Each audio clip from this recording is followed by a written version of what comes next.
Question 20. The 26th, 11th and last term of an AP are 0, 3 and -1 upon 5. So 26th term क्या होगा, A 26 is equal to क्या हो जाएगा, A plus 25D. 26 term होता है ये हमारे पास क्या दिया है, 0. इसे हम दे देंगे first equation. And 11th term, so A 11 is equal to A plus 10D. ये हमें दिया है 3, तो ये हो गया आपका equation number 2. And the last term को हम क्या मान लेंगे, n. So A N last term क्या होता है, a plus N minus 1 into D. इसकी वैल्यू दी है हमें -1/5. सो ये हो गया इक्वेशन 3. हमें क्या फाइंड करना है, common difference and the number of term. So common difference d find करना है हमें और नंबर ऑफ टर्म्स मतलब n फाइंड करना है. तो पहले इक्वेशन 1 एंड 2 से, from equation first and second हम क्या करेंगे, इनसे a और d की वैल्यू फाइंड कर सकते हैं. a plus 25d is equal to 0 and a plus 10d is equal to 3. इसे हम क्या कर देंगे, माइनस कर देंगे. ये भी माइनस हो गया, ये भी माइनस, a से a क्रॉस हो गया, 25d में से 10d गए, so 15d is equal to minus का 3.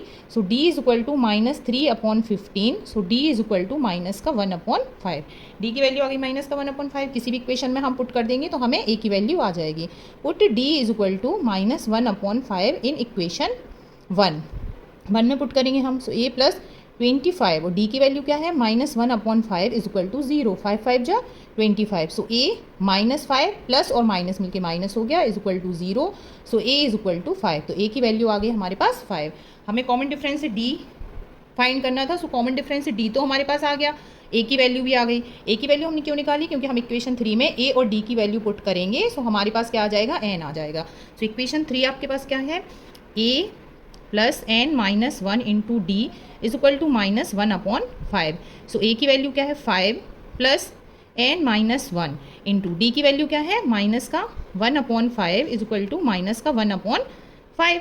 तो ये क्या हो गया, अब इसे हम मल्टीप्लाई कर देते हैं, ब्रैकेट ओपन कर देंगे. ये हो जाएगा 5 प्लस ये हो जाएगा माइनस का n/5 और माइनस माइनस प्लस का 1/5 इज इक्वल टू माइनस का 1/5.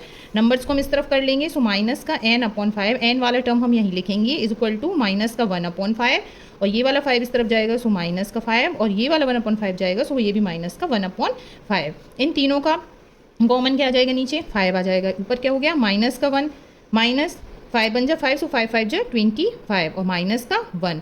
सो माइनस का 1 और माइनस का 25 और माइनस का 1, तो ये क्या हो गया माइनस का 27/5. यहाँ पे माइनस और माइनस क्रॉस हो जाएंगे और n के नीचे अपॉन में 5 है, तो 5 को हम इस तरफ ले जाएंगे तो ये मल्टीप्लाई में होगा, 5 से 5 क्रॉस हो जाएगा. सो n की वैल्यू आ गई आपकी 27. हमें क्या फाइंड करना था, कॉमन डिफरेंस d आएगा -1/5 और नंबर ऑफ टर्म्स n आ जाएंगे आपकी 27.